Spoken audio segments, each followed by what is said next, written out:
Être un bodybuilder, c'est quoi? Parce qu'il existe énormément de clichés sur la pratique du bodybuilding. On les considère comme des narcissiques ou des personnes à faible quotient intellectuel. Dans cette vidéo, je vais vous partager quelle est ma vision d'un culturiste. J'ai maintenant pratiqué la musculation depuis 7 ans et demi, et c'est clair que cette discipline fait partie de ma vie. Elle rythme mon quotidien et donne un certain sens à ma vie. Vous êtes probablement curieux, alors c'est parti pour la suite de la vidéo. Un bodybuilder est très conscient de ce qu'il met dans son corps. Il a su développer des connaissances solides sur les aliments, leurs propriétés et comment il peut s'en servir pour arriver à ses objectifs. La vision du culturiste est différente de la population générale. Il voit la nourriture non pas que comme une source de plaisir, mais comme un outil qui lui sert dans sa quête du plus de muscles. Cette perspective est intéressante parce que toutes les personnes qui ont une mauvaise relation avec la nourriture l'utilisent pour réguler leurs émotions ou procurer du plaisir. Et donc changer la fonction de la nourriture comme étant un outil nous permet de modifier notre rapport à l'alimentation et je pense l'améliorer. Ce qui est important de savoir, c'est qu'un bodybuilder sait se faire plaisir. Il n'est pas complètement monotone dans ses choix alimentaires. Le riz, poulet, brocoli n'est pas forcément le plat typique. On peut retrouver une grande variété qui est synonyme d'apports nutritionnels plus équilibrés et surtout une augmentation du plaisir et de l'adhérence à un style de vie sain.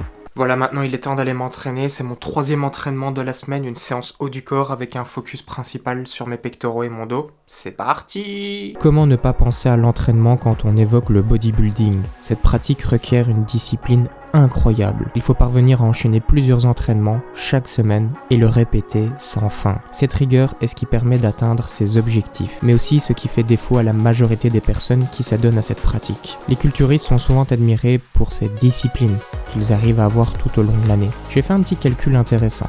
J'ai effectué pas moins de 1800 entraînements sur 7 ans et demi, ce qui est juste incroyable. On dit qu'il faut 10 000 heures de pratique pour être un expert dans un domaine, et si on totalise tout, j'en arrive seulement à 2700 heures. Ouais, il y a encore du chemin.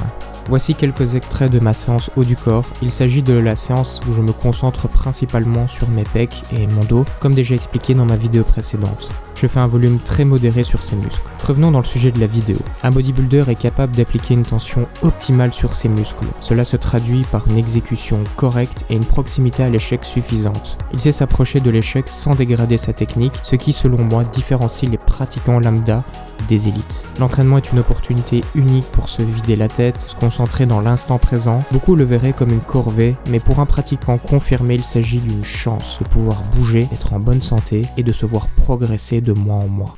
Le pratiquant de musculation est-il réellement narcissique? Quand on regarde tous les sports, on essaie de devenir meilleur dans notre pratique, que ce soit un footballeur qui veut être meilleur dans son positionnement, dans les passes, la condition physique, ou même un tennisman qui veut améliorer son maniement de la raquette, également son positionnement. Le culturiste, sa pratique l'oblige à être meilleur au niveau de l'apparence physique, c'est ça l'objet de sa performance, et juste parce qu'elle implique le corps ne fait pas de lui quelqu'un de plus narcissique.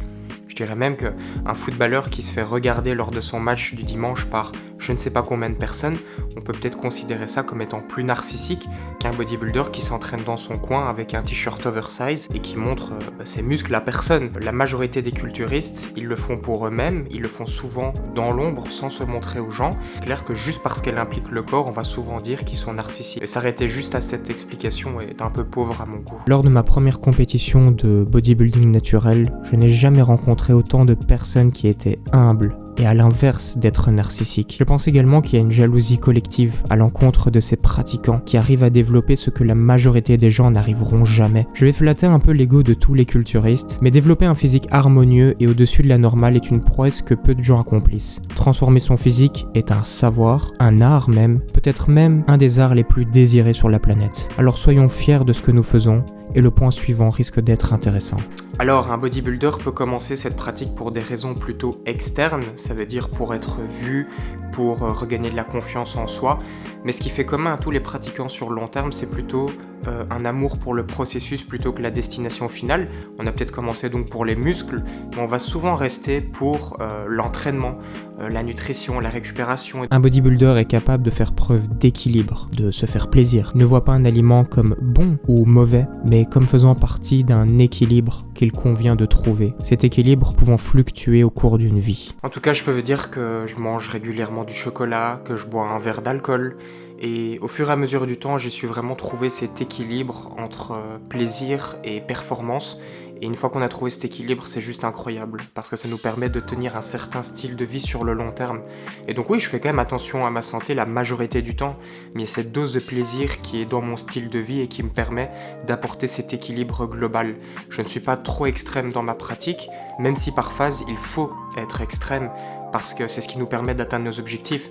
Mais si on regarde sur une longue période de temps, il faut une notion d'équilibre. La notion d'équilibre, elle est essentielle. Voilà, la vidéo est finie. C'était vraiment une vidéo courte aujourd'hui. On se retrouve pas vraiment à bientôt, parce que je pars une semaine à Rome, mais je vais vous filmer quelques plans et puis en faire une chouette vidéo. On se retrouve donc à pas très bientôt et coup de pec.